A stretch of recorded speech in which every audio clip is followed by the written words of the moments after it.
Bonjour à tous, shalom, alléluia. J'aimerais aujourd'hui partager un message concernant un certain type de prophète. Alors, bien évidemment, dans le corps du Mashiach, dans le corps du Seigneur Jésus-Christ, dans l'Église, il y a les 5 ministères. On est bien d'accord qu'il y a le ministère apostolique, premièrement.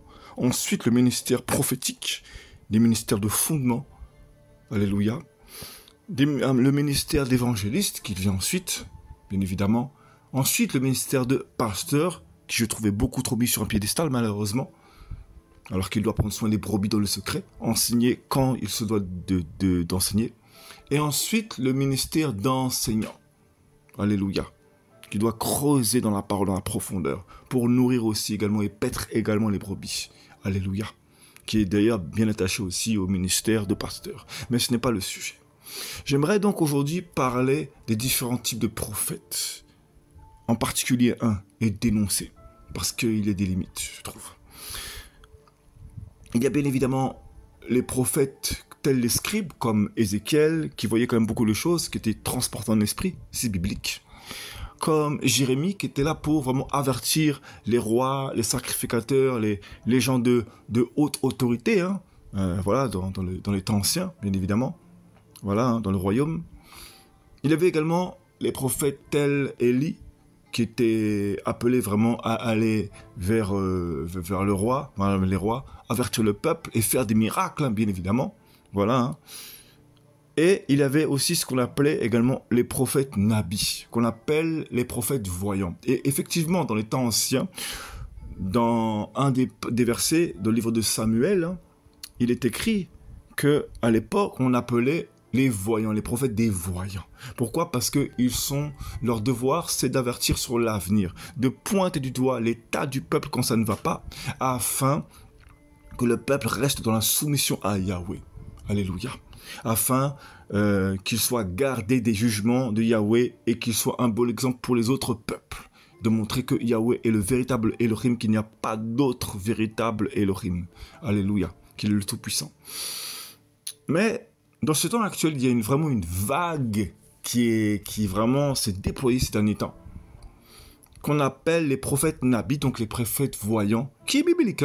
Cependant, j'aimerais appuyer sur ce sujet. Pourquoi?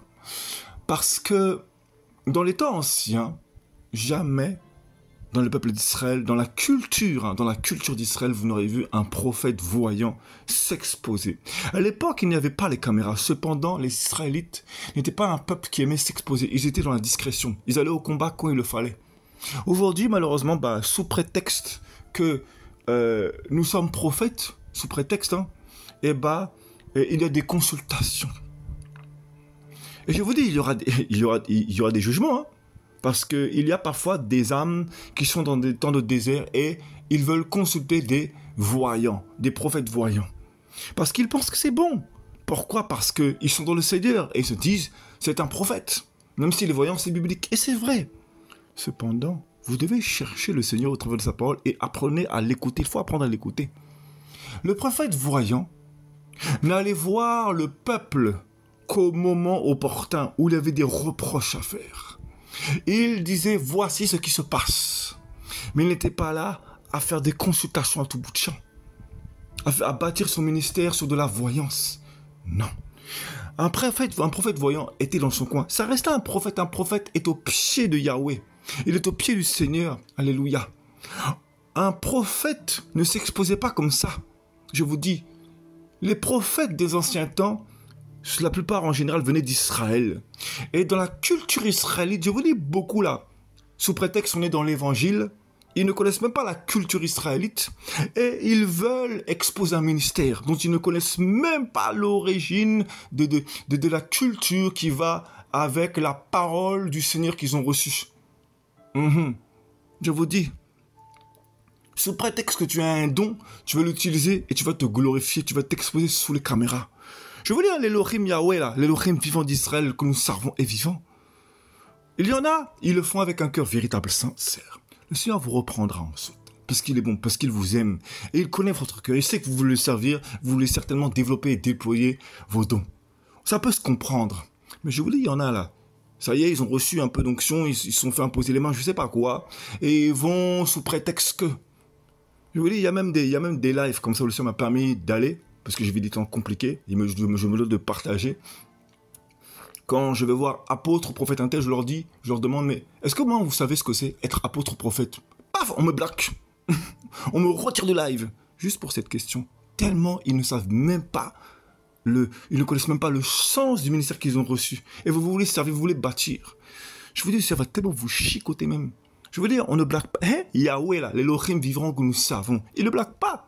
Je veux dire, quand il va chauffer sa main sur vous, là, ça va tellement faire mal, même, je vous dis. Jésus-Christ vous aime, Yeshua a versé son sang pour vous. Il va vous reprendre, il vous aime, il va vous reprendre, je vous dis.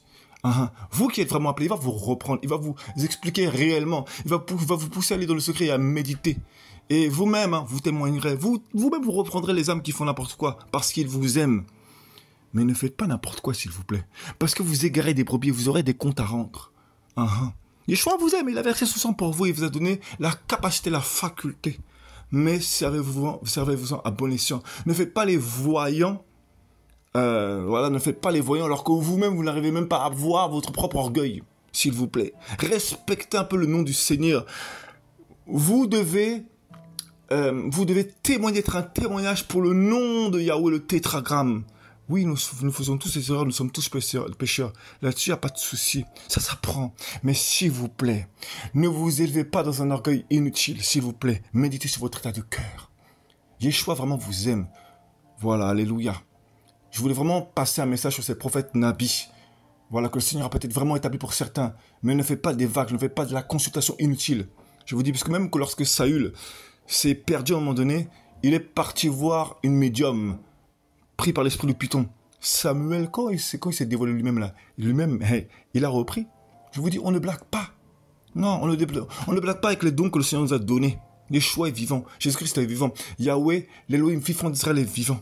Je vous dis, apprenez la culture d'où est issu l'évangile et la Torah. Laissez-vous façonner et ensuite élevez le nom de Yahweh avant votre ministère. Yeshua vous aime. Shalom.